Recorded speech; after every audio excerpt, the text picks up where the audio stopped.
Hey guys, it's Alec and happy 2016, happy new year. It's 8 a.m. here in the morning. I had an awesome new year. I'm up early, bright and early. I like to start the new year off in the way that I want the whole year to be. So New Year's Day for me is really symbolic of how the rest of the year is going to pan out. And I use it as a day of symbolism to say, okay, look, this is how I'm going to engineer my year to be awesome. And I noticed that like mentally when I create that pattern, I put myself in that mindset for 2016, it's like, that's how I'm going to set the tone for the rest of the year. So I like to kickstart the year early. I'm sure a lot of you guys do as well. You guys have resolutions, things you want to accomplish, things you want to do. So this video is how to engineer 2016 to be the best year of your life. And it's like, how do I make all the things I want to accomplish happen? How do I make my New Year's resolution come to fruition? How do I make it awesome? And so to do that, I want to put you through a little exercise, okay? Think about the last 10 years, the last 10 resolutions you had, the last 10 goals you set for yourself, and think about what percentage of those 10, like how many of those 10 actually happened. Now, if you're frustrated here and you're like, damn, it's only like 1 or 2 or 3 or 4, or I've had the same resolution for 4 years, which is not uncommon too, don't worry, you're not alone. But the key here in this realization that a lot of people have is that, look, to understand how to make your dream a success, you really have to understand why your resolution, why your goals, why the things you're wanting to accomplish have failed in the past.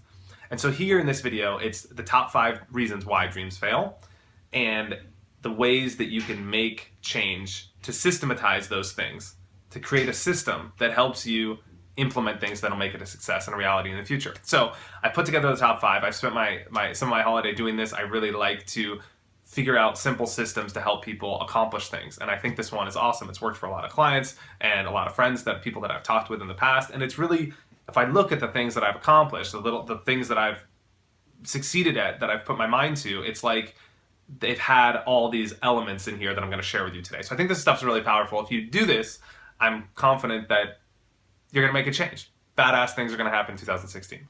All right. So let's go backwards in order. Number 5 is that people create a plan. They create a New Year's resolution or a goal or a desire, and their planning sort of stops there. It's sort of like haphazard. So they say something like, I'll use this analogy throughout the video. They say something like, I want to lose weight.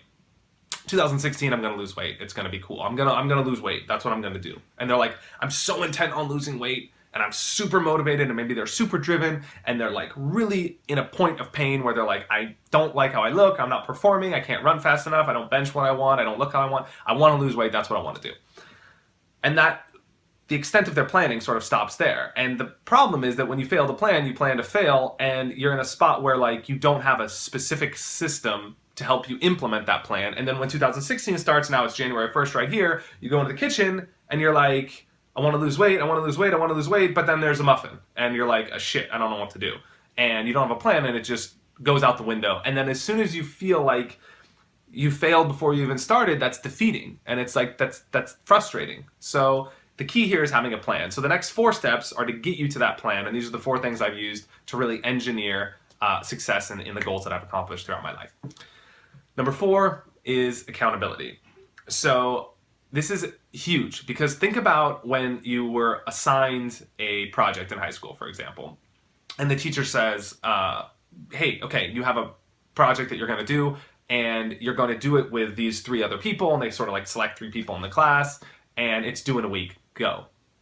Now, as soon as they do that, you're like, your desires or your ideas for this project are sort of put aside for the sake of the group. The project is essentially bigger than yourself. And it's not really about you anymore. It's about the project. And so now logistically, simply because there's 3 other people, you have to do stuff you wouldn't have had to do otherwise. So now you have to plan with them, you have deadlines, and you're essentially brought to the highest standard of the person in the group. And you know how they always say that the group is only as good as the weakest link, and nobody wants to be the weakest link. So everyone's like, well, there's a level of competition, a healthy competition that's brought throughout the group, and people are like, pushing each other up, like, hey dude, I did this better than you, or hey, this you could do better, or hey, I have this idea how to make your thing better, and everybody's sort of like stepping each other's games up, right? That's what happens when you have accountability. So it's huge to engineer that into your resolution. So if you want to lose weight, cool. You want to get in shape for the year, awesome.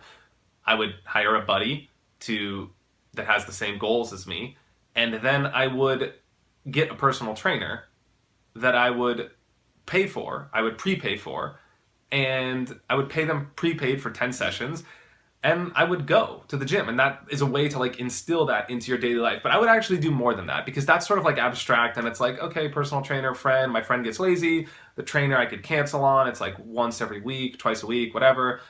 Find a way to instill micro level accountability, right? So instead of having a personal trainer, in addition to having a personal trainer, I would say, why don't you tell the personal trainer, look, I'm going to pay for 10 sessions. One of those sessions, you're not going to give me at the gym. It's going to be, instead, it's going to be broken up into daily little sessions where, 5 minutes a day, you text me about my meal, or I send you a picture, or you call me every morning, 5-minute power call and say, hey, Jenny, are you eating, fat, crappy muffin food, or are you eating a smoothie like I told you? And okay, cool, you're eating a smoothie, your trainer's going to call you every single day for 21 days, and boom, right? Accountability every morning. You get up in the morning, Jenny's eating smoothies, not pastries, right? Boom. So instilling that every single day is huge. Another way I like to do this that's worked really well for me is based on what Freud says. You run to pleasure and you run away from pain. That's how humans behave. He says, I don't know what the secret is of the universe or God or humanity, but I know how humans behave. They run towards pleasure, they run away from pain. So instill a pleasure-pain system into your life will help you change your behavior. So what I do is I set fun bets with friends that have rewards that either give me pleasure or cause me pain. And so I'll bet, my goal is to lose weight. If I don't go to the gym, if I go to the gym, I get $20 from my friend. If I don't go to the gym, I pay him $20. And it's the same for him. So it's like this little betting competition where you're doing it for fun. You're not creating a number so high that the reward, your motivation switches from intrinsic, which is losing weight, going to the gym, to extrinsic, which is like beating my friend out of $500 every time I go to the gym.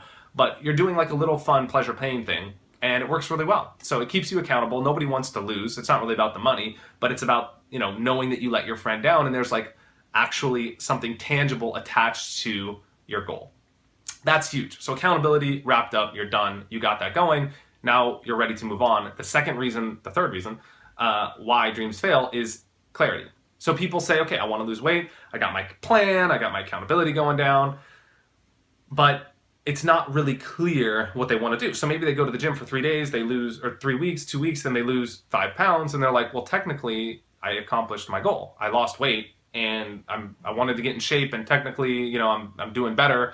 And they kind of just fizzle out because there's not a specific deadline or specific goal or a timeline for what they want to accomplish. So instead of being ambiguous, saying like, I want to get in shape, what does that mean? Lowering your cholesterol? Does it mean running faster, bench pressing more, looking good with your shirt off, losing 7 pounds, having a 6-pack? It can mean a lot of things to a lot of different people. I like to be super hyper specific here. Like, write it down in one sentence and give it to somebody. If they don't understand exactly what the hell you're saying, you're not specific enough. You need to attach a timeline to the goal that you have. So, an example. I want to lose 30 pounds in 3 months and be 9% body fat. Boom. I know exactly what John Smith is doing. John Smith's losing 30 pounds in 3 months, 9% body fat. I know exactly what that looks like. I know exactly what he's doing, right? He knows what he's doing. It's written down. He sticks it on his fridge wall in the morning, and John's on his way. So being hyper specific is huge, and that's an easy way. If you don't know where you're trying to go, it's impossible to get there. And inversely, once you figure out exactly where you want, it's easy to draw a quick line from where you are to where you want to go, instead of just kind of dilly-dallying around and just wasting time. It's easier to get there direct, right? So the second reason why dreams fail, the second biggest reason, is people go through this process and then they're like, holy shit, I want to lose 30 pounds in 3 months. There's pressure. 30 pounds is a lot. Like, it's overwhelming. They just get overwhelmed. And they don't even start the process because they want instant gratification, but the goal is so daunting that it's hard to see that result. It's sort of like a catch-22. Let's say you're trying to get in shape. The first 2 weeks are like, I got to change my diet. I got to buy all this different food. Everything tastes bad. I don't know how to make things good. I have sugar cravings. I have headaches from detoxing. I'm in pain when I go to the gym. I'm getting up early. I got this jackass yelling at me every time I go to the gym. Like, I'm losing money in this bet or whatever. Like, it's just a disaster. And so there's that catch-22 period where they want to see the immediate gratification, but they don't see the results yet. And so you have to simplify this process so that it's not overwhelming. Here's how you do it. Number one is you make sure that no goal you have is longer than 3 months. I don't want to discourage you or say you shouldn't be ambitious. Maybe you want to start a company that changes the world. Good, you should do that. But you have to break it down into 3-month goals, because anything longer than that is like stepping into a tunnel and not being able to see the light at the end. In order to keep walking through that tunnel, you got to see the light. You got to be like, I know where I'm going. I see the finish line. So set 3-month milestones. 30 pounds, 3 months, I could do that. Maybe you have to lose 100 pounds and it's going to take a year. That's what you should do, but you got to break it down into 3-month goals. Then from there, you break it down in further, a month. So I want to lose 30 pounds in 3 months, but that means I need to lose 10 pounds a month. Then you break it down into weekly goals. So 10 pounds, 2.5 pounds a week. Okay, so it's seeming more realistic, it's seeming easier, it's seeming like you know more of the steps to get you there. Then you break it down into daily goals. 2.5 pounds a week, I did the math, it's 500 calories a day that I need to shed. So there's 2 ways to do that, right? If you break it down into goals that you need to do right friggin' now, there's 2 ways to intake, to not have 500 calories in your body a day. You could either shed them by burning them. So to do that, you're like, hey, I'm going to get up every morning, 45 minutes on an empty stomach. I'm going to go on a power walk, or I'm going to run. I'm going to sprint and do interval training. So I'm going to burn 300 calories. And the second thing is I'm going to change my dinner and lunch, and I'm going to have more juice and fruit and broth and less like crappy food that's fried. Boom. So there you go. You make 2 simple changes, and that's what you're doing right now. And in the moment, you're like, okay, I could go clean out my pantry, I'm going to go shopping today, and these are the things I'm going to do right in this moment to help me accomplish my daily goals, which are going to accomplish my weekly goals, monthly goals, and so on. So you need to break it down into simple steps, and you need to have actionable items that you could take action on literally today, January 1st. Go do it so that you can cross things off your list. That releases dopamine when you feel like you accomplished something, and you feel that success, that instant gratification that often takes a month or 2 months or 3 months, and then you have the momentum to keep going. It's easy to keep going when you see results, okay? So give yourself the chance to see the results right now. The number one, if I had to say, one reason dreams fail is that people are too realistic. And I know this is a curveball, but whatever people are trying to do, for them personally, the meaning isn't enough. It's not gripping enough. It's not inspiring enough to get them to change behavior. So in order to make a change, there really has to be a lot of pain or frustration that you're going through, or you have to have something that you really, really, really want enough to make the sacrifices, ultimately, that you're going to have to make to get there.